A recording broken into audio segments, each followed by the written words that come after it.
Good morning. Thanks very much to the organizer of this beautiful event, with so many shades and angles when we're talking about consciousness. So thanks India Foundation and NIMHAMS. Thanks Professor Com for being here. And thanks to you also for moderating and to the previous speaker. Well, as I said, and as my previous speaker was saying, I do really believe that there is a wealth of information, especially in Sanskrit commentaries, that can be very useful to solve modern problems like the problem of consciousness and also other kind of social sciences especially. Now, to retrieve this wealth of information from Sanskrit commentaries is not an easy task.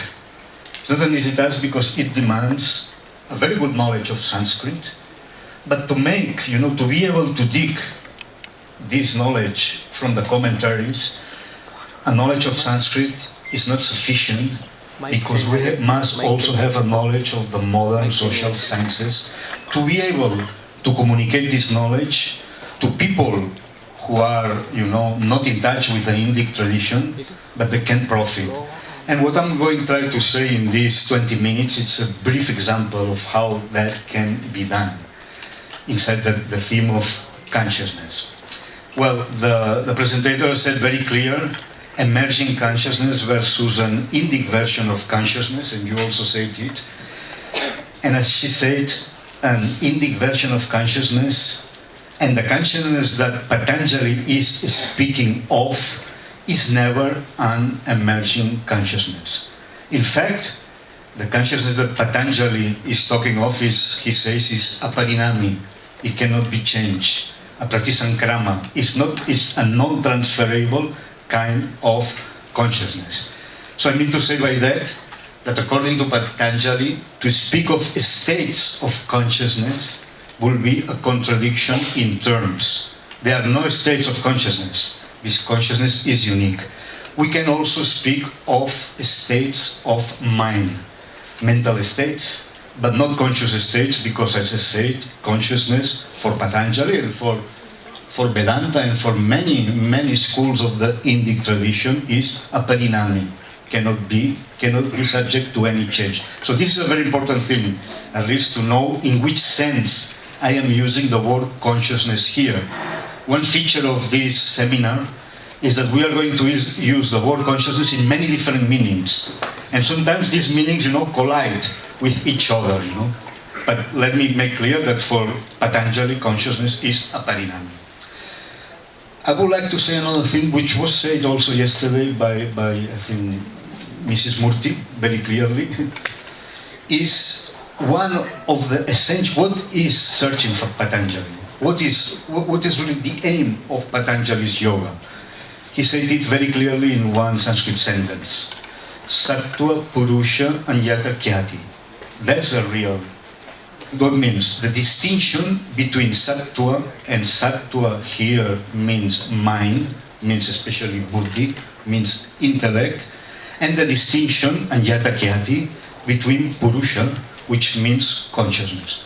So, the first aim of Patanjali is to separate mind from consciousness. This is very interesting. And this shows already the originality of Indic thinking. Because we in the West have a problem between mind and consciousness. We tend to relate, for us, mind, in the Western tradition, mind is a res cogitans. I would say it is a thinking substance, that thinks and produces consciousness. Consciousness, for the Western philosophy, is a property of the mind who can be on and off. Well, there are many other versions, but this is the classical, Now, when we come to the Indian tradition, so if you have a thinking substance, one of whose properties is consciousness, then somehow consciousness as a property becomes subordinated to the substance, which is mind. And we see that many many of today's studies go into that direction, trying to locate this property, this emergent property of a so-called substance or entity called mind. Now, the Indic perspective, it's a kind of reverse subordination. And that's very important to understand the huge difference when we approach consciousness from an Indian perspective and a Western perspective. Because for the Indian perspective, conscious mind, basically it's an instrument of consciousness. So, and consciousness is the real actor, is the subject behind this instrument. So see the great distance we have traveled. From mind being a substance that produces consciousness to mind being a simple instrument of consciousness. And that I think it's very important. Well, next thing I would like just to and this is common to many Indian schools. No? And for many Indian schools, the basic problem of life is that we confound the subject with the instrument. Okay? And just to put a very simple, no, it's like to think that the music is, the violin is the music and not the musician is producing the music, okay? Or the ball is cricket and it's not the player who is just playing with the ball. No? So this is the basic mistake, confounding the instrument for the subject. Now we come to Patanjali again, and unlike Aurobindo, no, Patanjali belongs to a school which we can call dualistic school. A school who believes in the reality of Prakriti, nature, and or primordial matter, and Purusha, which is basic consciousness. No? Now, dualism has very bad reputation. Okay, nobody likes to be dualist into this, but just for the sake of argument, let me make a defense of dualism. And one thing before going beyond, say that even Sankhya Yoga is dualistic, is ontological dualistic. It believes matter exists on one side and the spirit exists on the other side. Knowledge in Sankhya Yoga is not dualistic, because the knowledge of the Purusha can never be dual. That's just an itasode. Okay. Why I would like, dualism has one thing which is, I think, very appealing. It appeals to common sense. Okay, our first experience of all of us is we divide the world into things: sentient objects and things that have no consciousness, right? No. And this is something natural for all of us. We see ourselves, we see the animals, we see our fellow humans, we see even the plants that look some sort of sensibility, and then we see a lot of inert objects which do not seem to have consciousness. Okay, so that's the starting point. Everybody feels like that. So what idealism does is to fall to the temptation of to reduce all matter to a spirit. Okay. And what materialism does is fall into the temptation of reducing spirit and consciousness to matter. Okay, there is a reduction of these two things. But dualism stays. It doesn't want to go any further and at least acknowledge the existence of both. So I would like now to put again Patanjali in perspective. And I would like to quote a name that also came yesterday, and I think it's in the mind of many of the speakers. And I feel that philosopher, David Chalmers, okay, it was already mentioned yesterday. David Chalmers, who divided mental problems or consciousness into easy problems and hard problems. Easy problems are those basically that can be described in terms of computational or neuronal explanations. And just to quote him, the easy problems of consciousness, according to Chalmers, would be the ability to discriminate, to categorize, and react to environmental stimuli, the integration of information by a cognitive system, the reportability of mental states, the ability of a system to access its own internal states, the focus of attention, the deliberate control of behavior, and the difference between wakefulness and sleep. These are one of the functions that are the easy problems of the mind and consciousness. And you can, these are mechanical processes that you can easily translate into, say, a machine. A machine will be easy for a machine to do all these kind of functions, no? And then there is the hard problem of consciousness, which is the problem of experience. How all this becomes in the sense that I eat an apple and I feel the freshness, the sweetness of an apple, and as a subject I have a full subjective experience. How this qualia, how this takes place, this is the hard thing to explain. No? Well, I quote Chalmers because we can apply the easy and hard problems of Chalmers directly to Patanjali's yoga, to the concept of mind in Patanjali.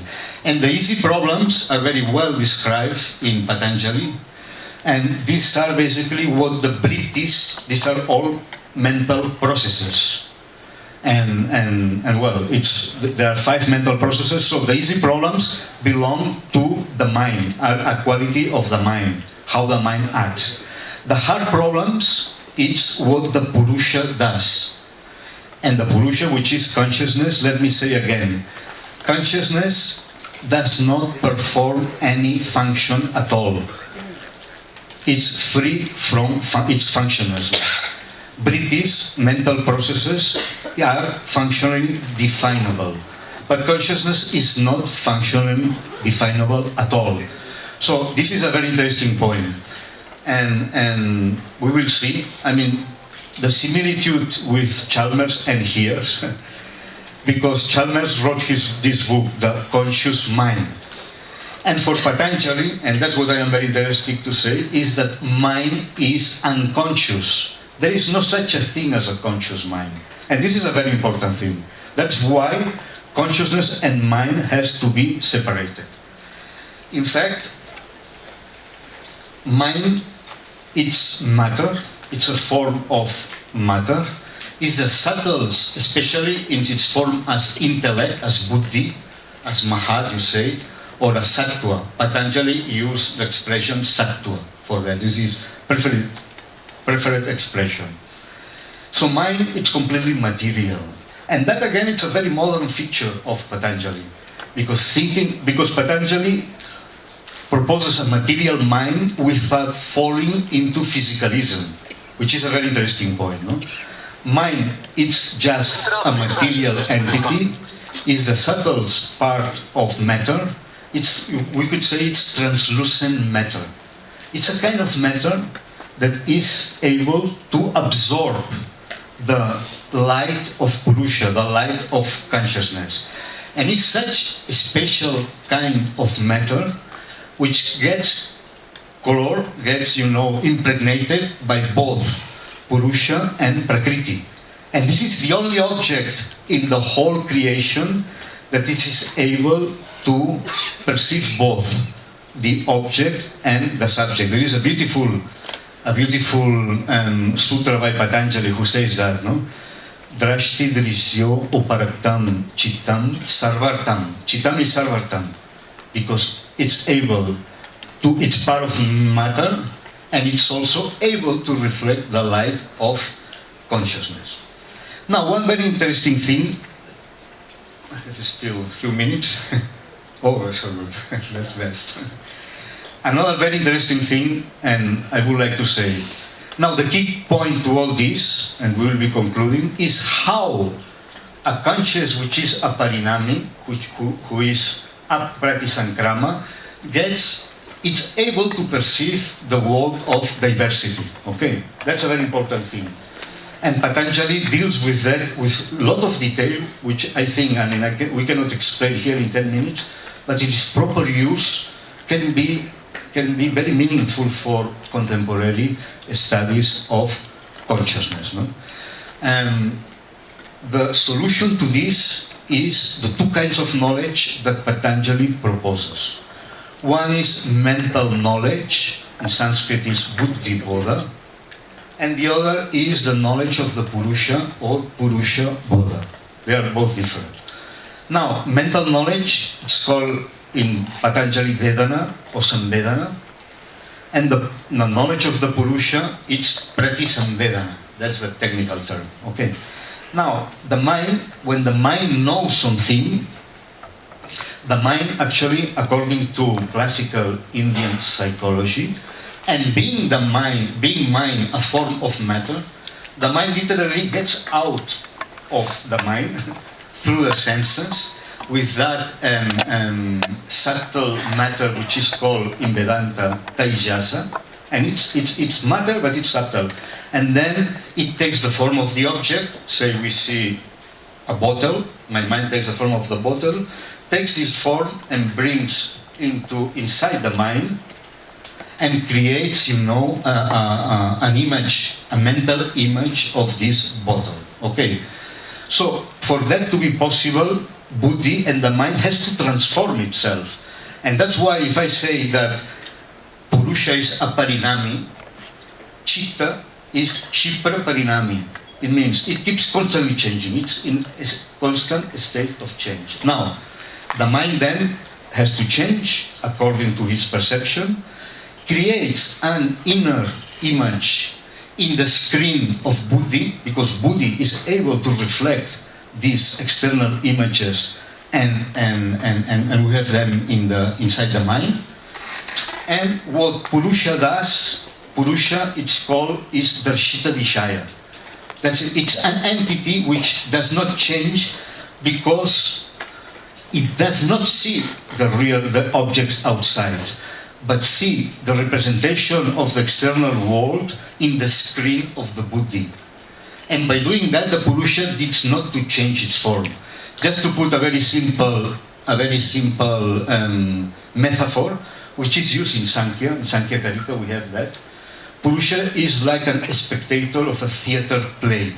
Okay, he's sitting inside the chamber of the intellect, sitting there, he's not concerned, he's completely detached, and he sees the movie that Vedana puts into the screen of buddhi. And this act of seeing, this picture of reality, it's called, as a prati samvedana. And the Purusha, it's defined also by Vyasa as a prati samvedi. Prati samvedi means a reflective knower, a knower of the reflection. Okay? And like that, Purusha is able to enjoy the multiplicity of the world. I will be concluding, but mainly I wanted to say there are many more things, no? Because how this immutable consciousness gets related to a world of constant change, there are several solutions for that. There is Sarupya, there is Sanyoga, there is Anuvedana, there is Anupashya. These are all technical terms that Patanjali uses to solve the hard problems of Chalmers, I think in a very creative way. But, basically, to finish with this, I would say, the predicament of humans is that we identify with our minds. We use our mind as a kind of for catching external objects. We take these external objects and consume in the chamber of the mind. And this is constantly, we do that constantly, we do with a music, with a song, with a conversation. That creates a problem, because in the end, we believe that we are this instrument of catching the outside reality and bringing it in, okay? And the confusion of our own real identity, which is Purusha, with Sattva, which is the mind, is the key to the problem. This confusion produces three main things which are part of our problem. The first, I say, we identify with the contingent I, which is our mind, basically. Second, we create a hard boundary between outside and inside, a boundary that is not known to real sages. And third, the third mistake that we make, we always think that the light comes from outside, when the light comes from inside. And that was very well demonstrated, by Shankaracharya in many of his commentaries. And again, it's an experiential thing. When you stay in your chamber, when you dream, but Shankaracharya used to say, it's the most wonderful and incredible thing is that we humans, every night when we dream, we perceive the pure light of the Atman in our dreams, and we never recognize so. Thank you very much.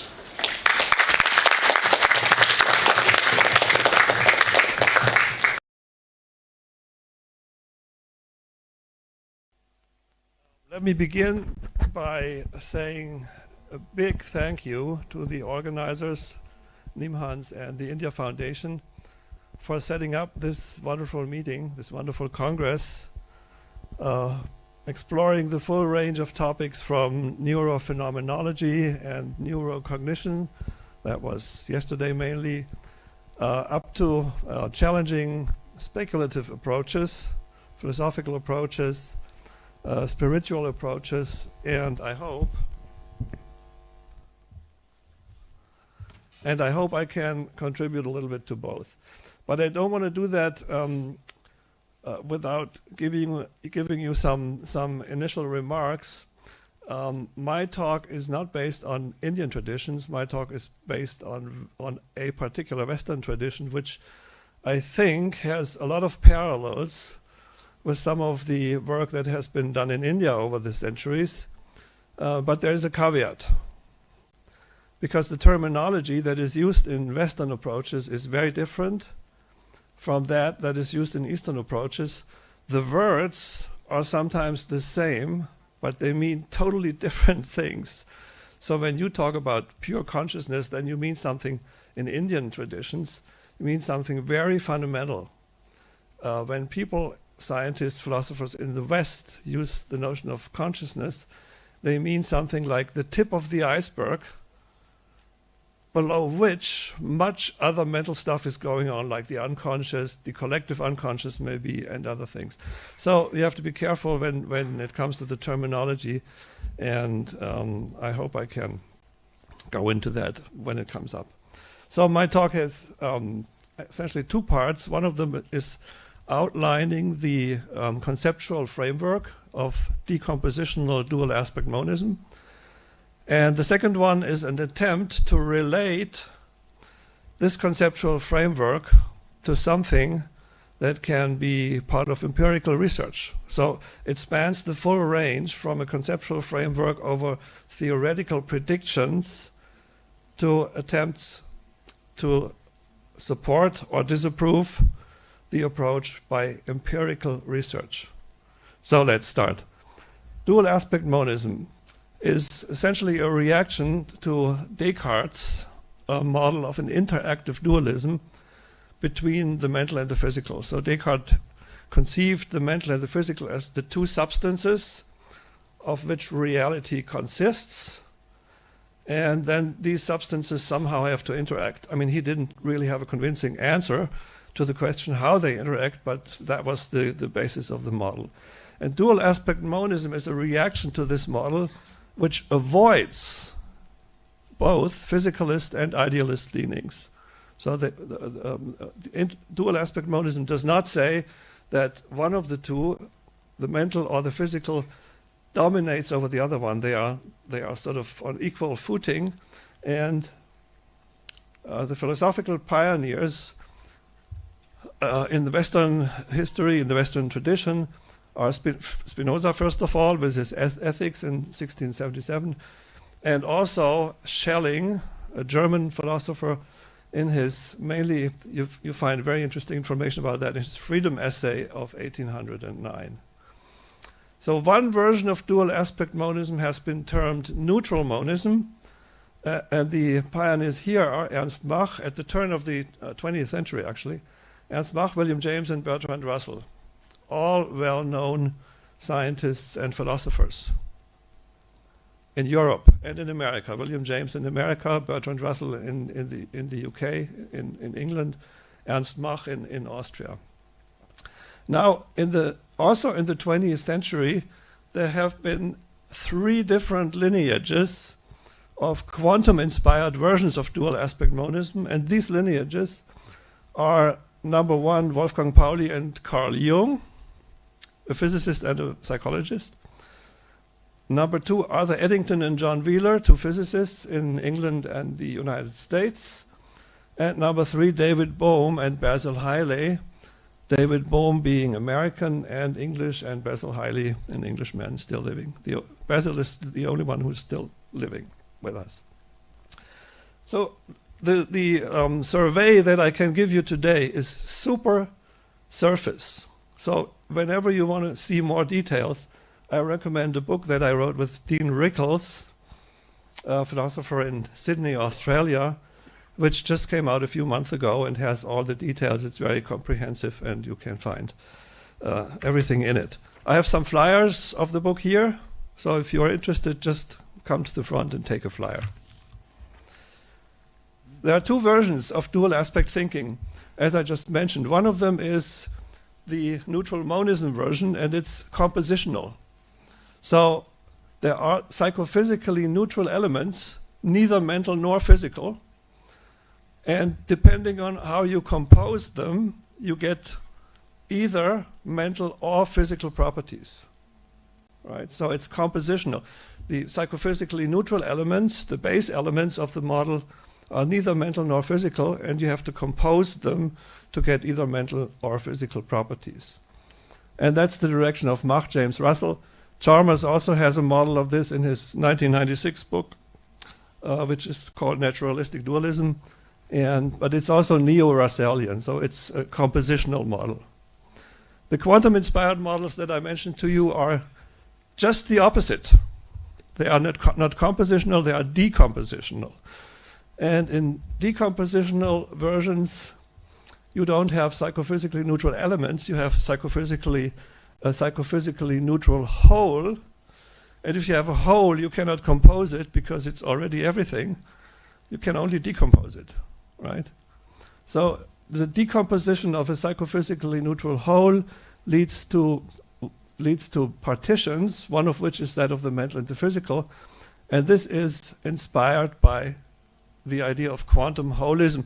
I will tell you a little bit more about that later. And here you see again the different lineages and the advertisement of that book again. You can get the flyers here. Don't forget. So here are some photographs of the protagonists. In the upper row, Wolfgang Pauli, Arthur Eddington, and David Bohm. Lower row, Carl Jung, John Wheeler, and Basil Hiley. And here is a schematic description of how this works. So you have here on the left-hand side, you have the mental domain. On the right-hand side, the physical domain. You have conscious objects in the mental domain. You have observed objects in the physical domain. And if you would be a Cartesian dualist, then this would be all you want to talk about, right? But if you're a dual aspect monist, you posit a third domain of reality, which is in a sense more real than the other two, because the mental and the physical in dual aspect monism are just two aspects or two perspectives through which you can observe or theorize about that which is considered the real reality. And this real reality is psychophysically neutral. It's neither mental nor physical. The elements of the psychophysically neutral, when you come from Jung, these are archetypal patterns. If you come from David Bohm, for instance, these are implicate orders. And if you go back in the history until you come to alchemy and all these Neo-Platonic ideas, then there is this notion of an Unus Mundus as a limit concept, where no distinction exists at all. There's only one world, one reality, which is not partitioned at all. So this is the full, holistic, undivided reality in capital letters. It's the real reality. Now, key features of that real reality is the Unus Mundus is one fundamental psychophysically neutral domain without any distinctions. So there is no mind-matter distinction, no subject-object distinction, no self-world distinction, no internal-external distinction, nothing. The mental and the physical emerge as dual epistemic aspects due to the partitioning of the holistic psychophysically neutral domain. Archetypal patterns, if you are Jungian, you would say archetypal patterns produce a hierarchy of psychophysically neutral order elements between the base level of the Unus Mundus and the distinctive domains of the mental and the physical. So the psychophysically neutral domain is not simply unstructured. There is structure, and this structure, that would be one of the research projects that one might think of, can be explored. Now, when you decompose a whole into parts, you do not only get the parts, you also get necessarily correlations between the parts. So these are the psychophysical correlations. In Jungian terminology, for instance, synchronistic events, and these correlations reflect in some sense the lost holism of the archetypal patterns. Psychophysical correlations are substantiated neither by causation nor are they random, so they should not be random. But this is something that is essential in all the three lineages I mentioned to you. They are also acausal, they are non-causal. There's no causal relationship between the mental and the physical on a direct pathway. Rather, and this is the radical, the challenging idea of all these people from Pauli to Basil Hiley, the substantiation of the relations is done by something completely different, by meaning. Meaning is, of course, an intrinsically relational notion, so it fits very well in order to substantiate a correlation, and I will tell you more about that later on. Meaning, and not only syntactic information like Shannon information, is the basic currency with which one can use to do research on these correlations. So that's an important new feature of this decompositional version of dual aspect monism. It's posited as a basic relational ingredient in the fabric of reality. So meaning is not, of course, also, meaning is also attributed by experiencing subjects to something that they experience, but this is not the full story. This is what this approach says. There's much more to meaning than simply something that is attributed by experiencing subjects. Okay, here is something which tells you a little bit about why quantum theory plays a role in these approaches. Why is it a quantum-inspired approach? And what you see here is a sketch of a concept that is very important in quantum mechanics. It's called quantum entanglement. And you see on the lower row, you see some of these symbols that physicists like to use. It says the entangled state of a system is not equal to the product of the states of the parts that emerge when you interact with the system, with the entangled state of the system. So we call this a non-product state. So this means that the whole does not consist of parts, primordially. Nature does not present itself to us as a collection of parts, but just as a whole. That's what it says. And when you interact with the system in an appropriate way, then you can produce the parts, psi1 and psi2, and these parts are acausally correlated. And we can, in physics, we can detect these correlations with extremely high significance in terms of statistical measures. Now this is quantum mechanics. This is simply physics, not more than physics.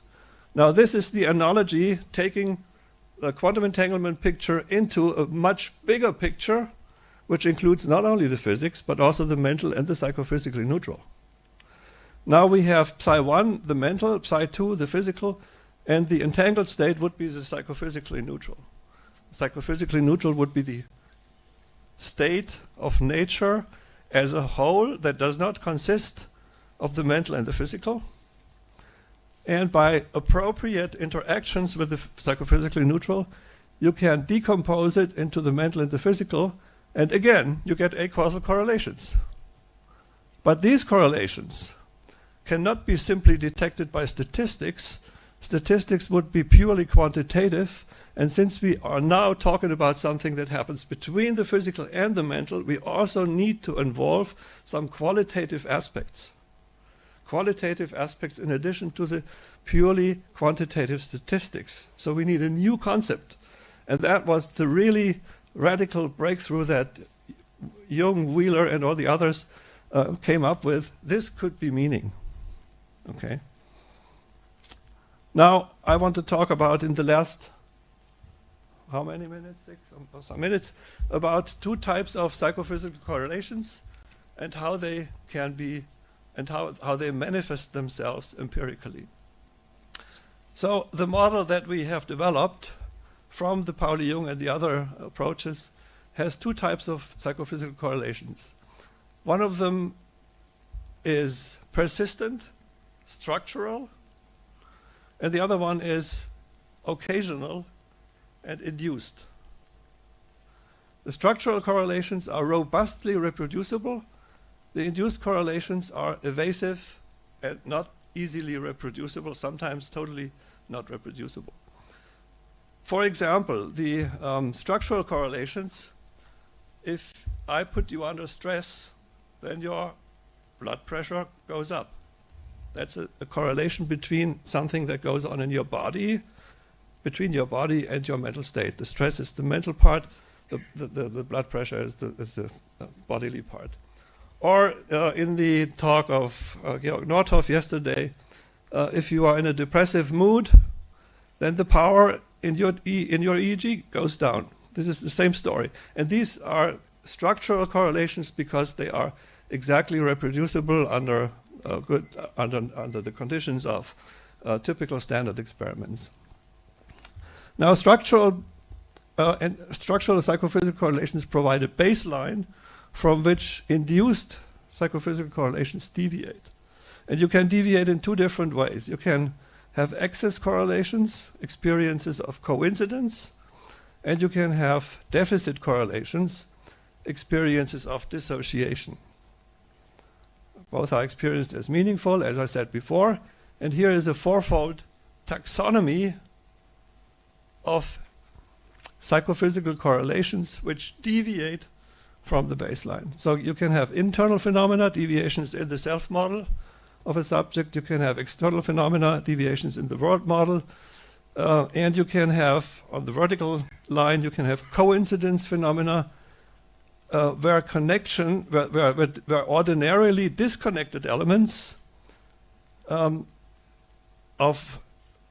self and world model are correlated, and the dissociation phenomena are just the opposite, the disconnection of ordinarily connected elements of self and world model.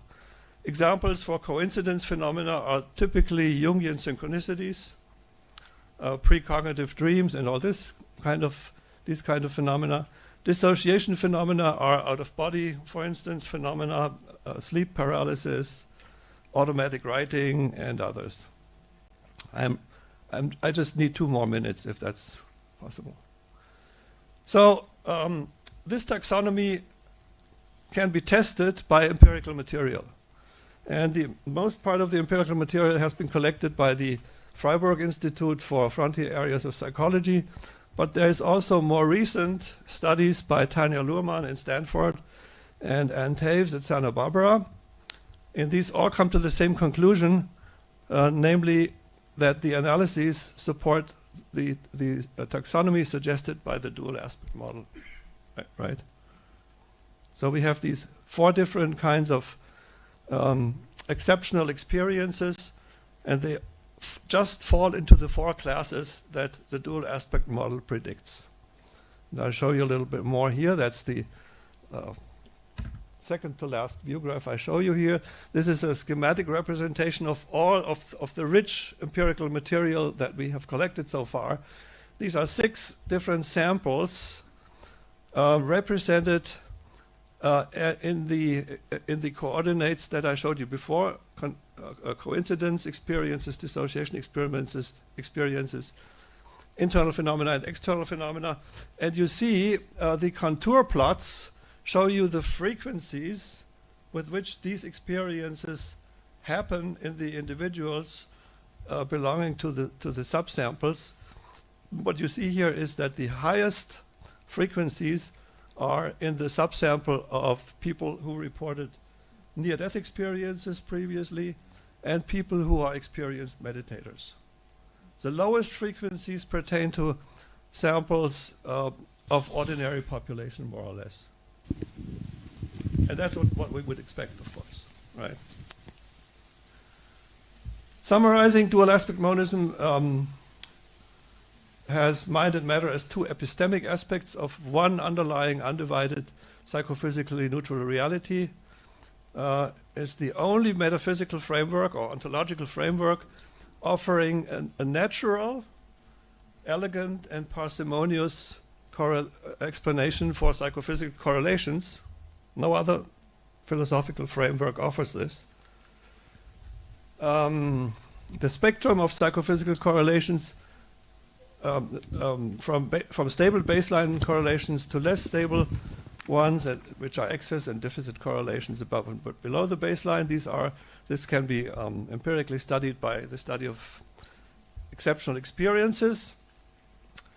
And the taxonomy of exceptional experiences that derives from the model is empirically supported with a huge amount of case studies that we have collected, mainly in Freiburg, but now also with new questionnaires in the US and in other studies that I mentioned before at Stanford University and the University of Santa Barbara. So this is the final one, a little advertisement again. The dual aspect monism and the deep structure of meaning, the book on the right-hand side, that's the one which gives you more details. Thank you very much.